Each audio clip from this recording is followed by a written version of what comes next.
वंदे मातरम। कल हमने 3 एक एक्सरसाइज पढ़ी थी, कक्षा 12 का चैप्टर है 3 मैट्रिक्स या आप। 3.1 एक्सरसाइज कंप्लीट होने के बाद अब हम नेक्स्ट एक्सरसाइज 3.2 की ओर चलते हैं। वहाँ पर 3.2 पढ़ने से पहले हम मैट्रिक्स इसकी कुछ विशेषताएं होगी, मतलब मैट्रिक्स के गुणधर्म, आव्यूह के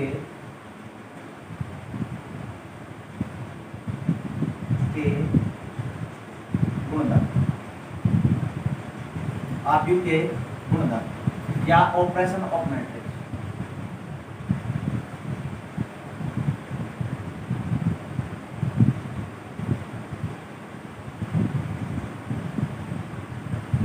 पहला लेते हैं हम योगफल या योग। कौन सा लेते हैं? योग, एडिशन या एड। मैं कोई एक मैट्रिक्स मान रहा हूं A11, A12, A21, A22। Second matrix मान रहा हूं B11, B12, B21, B22। या देखो अब इनका योग करना है। A प्लस B बराबर क्या करेंगे? A11 किसके साथ जुड़ेगा? B11। A11 B11 के साथ। A12 plus B12, A21 plus B21, A22 plus B22। ठीक है, तो A प्लस B का मान आ गए। वैसे अगर हमको यहाँ पे करना हो, माइनस करना होता, क्या करना होता? माइनस। तो उसको माइनस को लिखेंगे व्यवकलन से। किससे लिखेंगे? सेकंड है व्यवकलन, व्यवकलन या सब्ट्रैक्शन।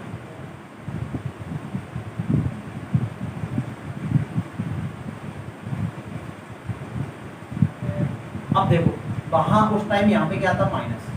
ये सब चिन्ह की जगह क्या हो जाएगा? माइनस हो जाएगा। यहाँ भी क्या होगा? माइनस होगा। यहाँ भी क्या होगा? माइनस होगा। यहाँ भी क्या हो जाएगा? माइनस।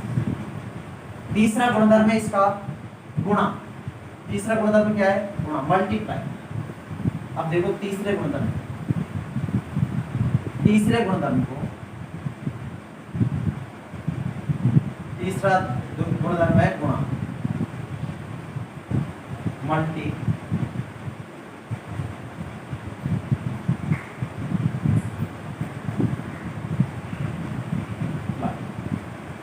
अब देखो ये तो मैट्रिक्स थी अपनी A11, A12, A21, A22।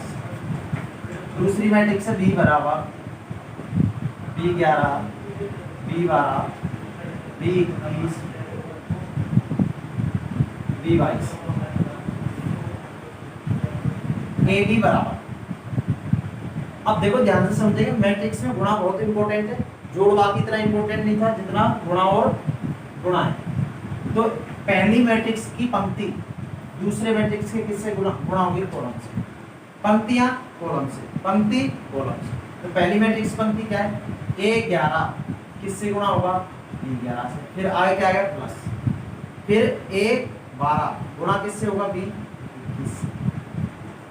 दूसरी पंक्ति के लिए देखो A21 B11 plus A22 B21। ये पहले कॉलम से गुणा कर दिया पूरी मैट्रिक्स।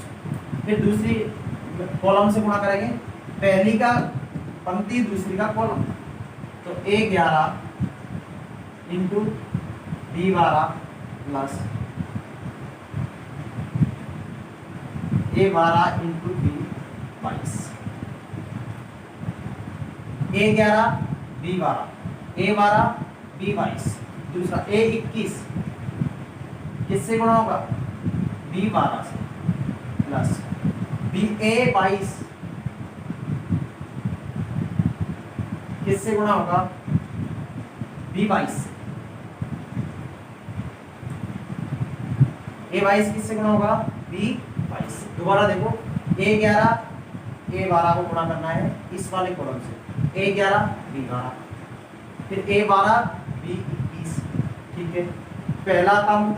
दूसरी वाले में देखो A21 बी 11 से, ए 22 बी 21 से, मीन्स पहला कॉलम का गुणा कंप्लीट हो गया।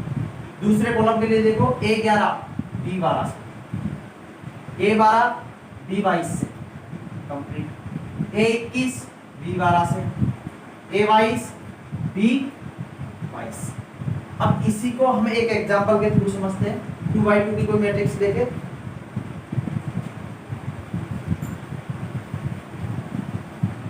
सबसे पहले मैं a बराबर लिख रहा हूं 2 0 3 माइनस a। एक अन्य मैट्रिक्स ले रहा हूं मैं b बराबर 3 माइनस a 4 0। दोनों का मल्टीप्लाई कर रहा हूं।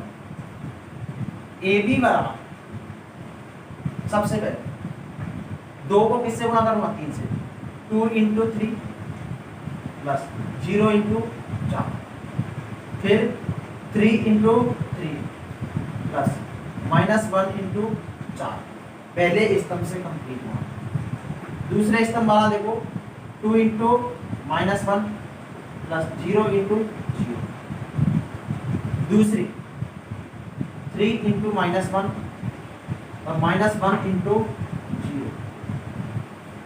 दोबारा देखो ये पूरी रो पूरे कॉलम से गुणा कर रहा हूँ। 2 का किससे गुणा 3 से, 2 इंटू 3। 0 का किससे गुणा 4 से, 0 इंटू 4। फिर दूसरी रो देखो इसका 3 का गुणा 3 से, 3 इंटू 3, और माइनस 1 का गुणा किससे किया 4 से किया। फिर आगे देखो सेकंड में 2 का गुणा माइनस 1 से, और 0 का गुणा 0 से, 3 का गुणा 4 से, 3 का गुणा माइनस 1 से, और माइनस 1 का गुणा 0 से। देखो ए बी बराबर कितना आ गया 2 इंटू 3 क्या तो 6 plus 0, 9 minus 4 minus 2 plus 0 minus 3 plus 0। A B बराबर कितना आ गया 6 5 माइनस 2 माइनस। ये क्या हो गया मैट्रिक्स के गुणा। अब देखो मैट्रिक्स के गुणा में भी 2-3 कंडीशन है। मैं कंडीशन लिख रहा हूं जैसे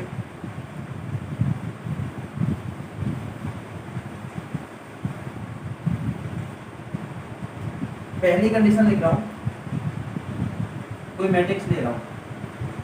ये ए बराबर लिखा 1 2, बी बराबर लिख रहा हूं मैं ये कितने की 1 इंटू 3 ऑर्डर। दूसरी बी बराबर लिख रहा हूं 3 4 3 इंटू 1। पहले ये क्या लिखा हुआ पंक्तियों की संख्या, और ये क्या है स्तंभों की संख्या। तो यहाँ पे पंक्ति कितनी 1 और स्तंभ कितने हुए 3। यहाँ पे पंक्ति कितनी 3 1 2 3 और स्तंभ कितना हुआ 1। मतलब इसका मान ज्ञात करना संभव है या नहीं है, मतलब ए बी ज्ञात कर सकते हैं या नहीं। तो इधर सुनो ए बी ज्ञात कर सकते हैं या नहीं, उसका पता कैसे करें। एक मैट्रिक्स है 1 इंटू 3, दूसरी मैट्रिक्स है 3 इंटू 1। अब देखो क्या कॉमन है यहाँ 3 इंटू 3 मीन्स जो मैट्रिक्स बनेगी अपनी फाइनल आंसर वाली वो ये रहेगी 1 इंटू 1x 1 इंटू 1 1। कहने का मतलब है पहली मैट्रिक्स में स्तंभों की संख्या दूसरी मैट्रिक्स के पंक्तियों की संख्या के बराबर है। पहली मैट्रिक्स के स्तंभ दूसरी मैट्रिक्स के पंक्तियों की संख्या के बराबर है। तो इसका मान ज्ञात करना संभव है, इसका मान ज्ञात करना संभव है। अब देखो कैसे ज्ञात करेंगे इसके।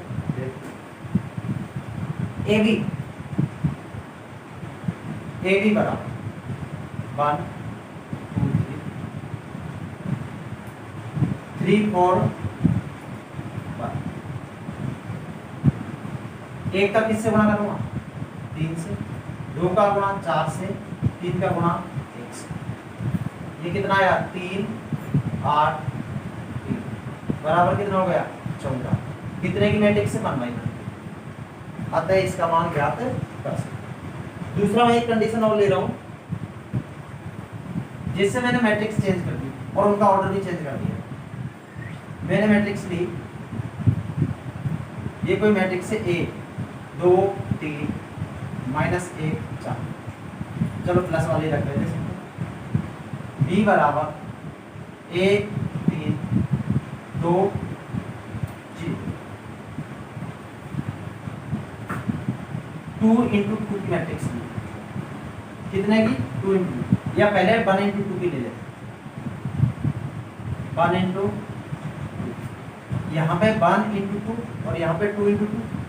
अब देखो पहली मैट्रिक्स के स्तंभ दूसरी मैट्रिक्स की पंक्तियों में क्या है, बराबर। तो अपने जो मैट्रिक्स बनेगी गुणा करने के बाद वो कितनी बनेगी, 1 इंटू 2 ऑर्डर की बनेगी, मतलब एक पंक्ति दो स्तंभ। तो इसको चेक करके बता रहा हूं मैं, ए बी बराबर 2 इंटू कितना करना 1 प्लस 3 इंटू कितना करना है कंप्लीट। दूसरे कॉलम से 2 इंटू 3 प्लस 3 इंटू 0, 2 प्लस 6 और 6 प्लस 0, ये कितना हो जाएगा 8 और 0, 1 इंटू 2 की मैट्रिक्स है। कितने क्या ये 1 इंटू 2 की मैट्रिक्स। इससे हम पता लगा सकते हैं कि इस मैट्रिक्स का हल ज्ञात कर सकते हैं या नहीं ज्ञात कर सकते। लास्ट पॉइंट देखेंगे इसका अदिश, मैट्रिक्स का अदिश गुणन। जैसे ये कोई मैट्रिक्स है लिखी मैंने, ये कोई मैट्रिक्स लिखी ए बराबर लिख दिया मैंने, मान लो 2/2 की इकाई मैट्रिक्स लिखी, क्या लिख दी 2/2 की इकाई मैट्रिक्स। यदि मैं इसको किसी भी संख्या से गुणा कर दूं तो वो क्या कहलाएगा, इसका अदिश गुणनफल कहलाएगा।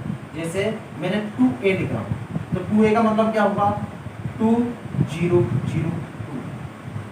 अतः किसी मैट्रिक्स को अदिश संख्या से गुणा करना ही उसमें क्या कहलाएगा, अदिश गुणनफल। अभी तीसरी ये नंबर कौन सी, चौथे नंबर के गुणधर्म, कौन से नंबर की प्रॉपर्टी, चौथे नंबर की प्रॉपर्टी। अब देखो चौथे नंबर की प्रॉपर्टी है, ये क्या होगा इसकी अदिश संख्या, अदिश संख्या से गुणनफल ही उसका क्या कहलाएगा, अदिश गुणनफल कहलाएगा। अब तीसरे नंबर में हमने गुणा में ये पढ़ा था ए बी का गुणनफल निकालते हैं, क्या निकाल रहे थे ए बी का। तो ये जरूरी नहीं है कि ए बी बी ए के बराबर होगा, कभी हो भी सकता है कभी नहीं भी हो सकता है, इक्वल भी हो सकता है नहीं भी हो सकता है, तो इसमें कंफर्म नहीं है, ठीक है। कभी कभी हो जाएगा मल्टीप्लाई बराबर और कभी कभी नहीं हुआ, ये ऐसा नहीं है कि वो हमेशा बराबर ही होगा। अब देखो इसके एग्जांपल देखते हैं, एग्जांपल देखते हैं। अब देखो क्वेश्चन नंबर फर्स्ट एक्सरसाइज 3.2 का 3.2 का क्वेश्चन नंबर फर्स्ट देखिए। यदि a बराबर ये दे रखा है, b बराबर ये दे रखा है, a प्लस b और a माइनस b का मान क्या है। सबसे पहले सॉल्यूशन नंबर फर्स्ट का a बराबर कितना दे दिया -3 2 1 1 -4 7, b बराबर हमको दे रखा है 3 5 -2 -1 4 -2, a प्लस बी, पहले a प्लस बी देखो, -3 किसके साथ जुड़ेगा 3 के साथ 0, 2 प्लस 5 7, 1 -2 -1, 1 और -1 0, -4 और 4 0, 7 और -2 कितना आएगा, ये किसका मान हुआ a प्लस बी का। दूसरा मान किसका मान निकालना अपन को a माइनस बी का। अब a माइनस a में से क्या घटाना है, b घटाना, तो -3 में से 3 घटाएंगे तो कितना आएगा -3 घटाना कितना,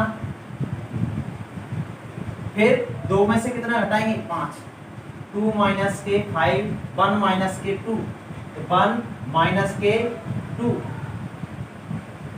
फिर 1 में से कितना घटाएंगे 1 में से घटाना है कितना घटाना -1, -4 में से घटाना कितना 4, 7 में से घटाना कितना -2, तो ये वैल्यू आएगी -6 -3, ये माइनस माइनस क्या हो जाएगा प्लस, 2 और 1 कितना हो गया 3, ये कितना हो गया 2, ये -8 और ये कितना हो गया +9, ये क्या हो जाएंगे अपने आंसर। क्वेश्चन नंबर 1 का एक्सरसाइज सॉल्यूशन समझ में आ गया होगा। अब देखिए क्वेश्चन नंबर 2। क्वेश्चन नंबर 2 में क्या दे रखा है हमको, क्वेश्चन नंबर 2 में a प्लस बी और a माइनस बी का मान दे रखा है। और ए और बी कोई आव्यूह है, आव्यूह के मान ज्ञात करने हैं। तो सबसे पहले देखो क्या क्या दे रखा है, a प्लस बी बराबर कितना दे दिया, -7 2 0 -5, और इसको नंबर कितना दे रहा हूं मैं 5। दूसरा किसका मान दे दिया, a माइनस बी का मान, a माइनस बी का दे दिया, कितना दिया 3 -2 0 -3, नंबर कितना हुआ सेकंड। a प्लस बी का मान ये था, a माइनस बी का मान ये था। हमको मान निकालना a और b कोई आव्यूह है, आव्यूह के मान ज्ञात करने हैं। सबसे पहले इनको जोड़ दूं तो किसके मान आएगा 2a का, 2a बराबर 1 व सेकंड को जोड़ने का, ठीक है। अब इनको जोड़ रहा हूं मैं, तो -7 में 3 जोड़ूंगा तो कितना बचेगा -4, फिर 0 में -2 जोड़ूंगा कितना आएगा -2, 2 में 0 जोड़ूंगा तो 2, -5 में 3 जोड़ूंगा तो -8, ठीक है। ये 2a का मान है, तो a बराबर कितना हो जाएगा 1/2 -4 -2 2 -8। दोबारा देख लीजिए जोड़ना, -7 में कितना जुड़ेगा 3, तो 7 में से 3 जुड़ेगा, 7 नेगेटिव नंबर है 3 पॉजिटिव नंबर है, 7 में 3 जोड़ूंगा तो -4 आएगा, फिर 0 में कितना जोड़ देंगे -2 तो कितना आएगा -2, और 2 में कितना जोड़ूंगा 0 तो कितना आएगा 2, -5 में कितना जोड़ेंगे -3 तो -8। अब ये आई a की वैल्यू, ये आप कह सकते हैं a बराबर क्या हो जाएगा, 2 से क्या कर दो इनको डिवाइड, तो -2 -1 1 -4, ये किसका मान है आव्यूह a का मान। अब किसकी वैल्यू निकालनी है अपन को, आव्यूह b की वैल्यू निकालनी। यदि b की वैल्यू निकालूंगा तो 1 में से क्या घटा दूं 2, तो 1 में से सेकंड को घटाने, 1 में से सेकंड को घटाने। अब घटाऊंगा तो ये तो माइनस हो जाएगा और ये क्या हो जाएगा प्लस, मींस a से a कट जाएगा, क्या बच जाएगा 2b बराबर। अब देखो -7 में से घटाना कितना है 3, फिर 0 में से घटाना है कितना -2, फिर देखो इधर 2 में से घटाना है कितना 0, -5 में से घटाना है -3, 2b बराबर -10 2 2 और ये माइनस माइनस क्या हो जाएगा प्लस, b बराबर कितना आ जाएगा 1/2 -10 2 2 -2, b बराबर हो जाएगा ये -5 1 1 माइनस का, ठीक है। सबके समझ में आ गया होगा पहला और दूसरा क्वेश्चन। अब देखेंगे तीसरा क्वेश्चन। क्वेश्चन नंबर 3 देखिए, a का मान ये दे रखा, b का मान ये दे रखा है, तो आप भी c ज्ञात कीजिए। किसका मान पूछ रहा है ये c का, जहां क्या दे रखा a + 2b + c बराबर 0, और 0 एक क्या है शून्य आव्यूह, क्या है एक शून्य आव्यूह। तो देखो यहाँ पे सबसे पहले सॉल्यूशन क्या दे रखा है आपको, a + 2b + c बराबर 0 दिया है। a की वैल्यू रख दूं मैं यहाँ पे उठा के 1 2 3 3 1 -1, b की वैल्यू रखेंगे यहाँ पे 2 1 -1 1 2 0 प्लस c बराबर क्या है 0, एक क्या है शून्य आव्यूह, क्या है ये शून्य आव्यूह। तो पहले मैं लिख रहा हूँ शून्य आव्यूह को 0 0 0 0 0 0, ठीक है। आगे देखिए ये आएगा 1 2 3 3 1 -1, कितने से गुणा है ये 2 से, तो 2 से गुणा कर रहा हूँ 4 2 2 4 -2 0 प्लस c बराबर 0 0 0 0 0 0, दोनों को ऐड कर लेंगे। अब इनको जोड़ो, 1 और 4 कितना हो जाएगा 5, 3 और 2 कितना हो जाएगा 5, 2 और 2 कितना हो जाएगा 4, और 1 और 4 कितना हो जाएगा 5, 3 और -2 कितना होगा 1, -1 और 0 कितना होगा -1, प्लस C बराबर 0 0 0 0 0 0। आगे देखिए C की वैल्यू निकालनी है, तो C बराबर 0 0 0 0 0 0 माइनस 5 5 4 5 1 -1। अब देखो C बराबर 0 में से घटाएंगे, मीन्स कुछ नहीं, माइनस चिन्ह लगाना है, -5 -5 -4 -5, 1 किसका माइनस का और 1 किसका आएगा प्लस का। ये किसकी वैल्यू आई अपनी C की वैल्यू। अब आगे क्वेश्चन नंबर 4।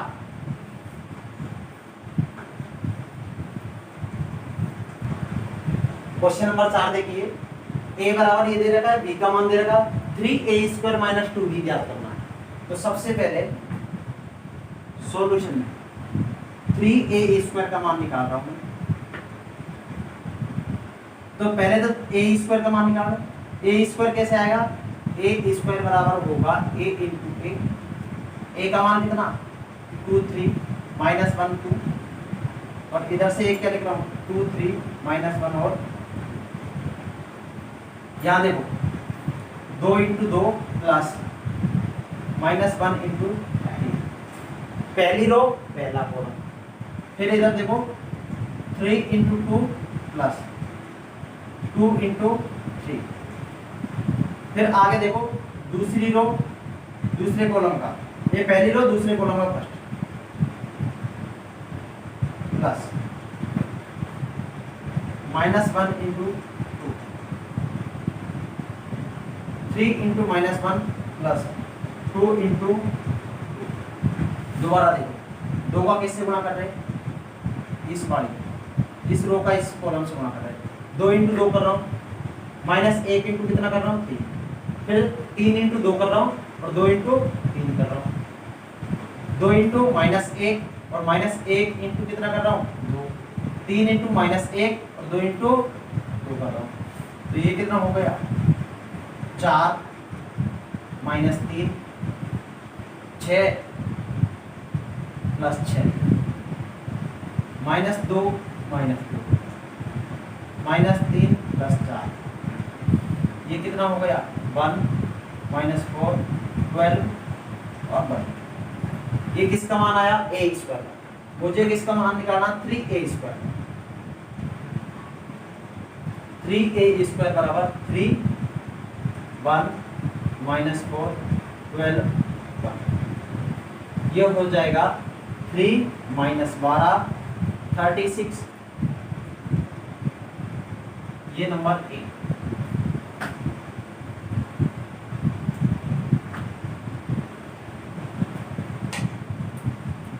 आगे देखिए 2b। 2b बराबर ये लिख रहा हूँ 2, b की वैल्यू कितनी 0 4 -1 7, 0 8 -2 14। ये नंबर आ गया 1 में 2 से 3a² माइनस कितना निकालना, इसका मान कितना है 3 -12 36 3 माइनस 2b का वैल्यू कितनी है 0 8 -2 14। घटाइए 3 में से 0 हटाओ 0, -12 में से 8 घटाना माइनस के 20, 36 में से 2 घटाना 38, 3 में से 14 घटाना माइनस के 11। दोबारा देखिए इसको, a की वैल्यू दे रखी थी ये, b की वैल्यू दे रखी थी ये, 3a² - 2b का मान ज्ञात करना था। ठीक है, तो पहले किसका मान निकालो a²। ए को ए से गुणा किया, मैंने ए को ए लिख दिया, क्या लिख दिया, ए को ए का ए लिख दिया, 2 को 2 से गुणा किया तो 4, माइनस ए को किया तो 3, माइनस है तो कितना आएगा 1, 1 आ गया। फिर इस वाली को देखो 3 दूना 6 और 3 दूना 6, 6 से कितना हो जाएगा 12, फिर -2 -2 -4, फिर 3 को -3 और +4 मतलब 1, इसको कैसे गुणा करना था 3 से, 3 12 36 3, ये नंबर हुआ 1, फिर 2b की वैल्यू निकाल ली और इस समीकरण 1 से 2 को क्या कर लिया, घटा लिया, उससे किसका मान आया 3a² - 2b का मान आया। बाकी हम नेक्स्ट क्लास में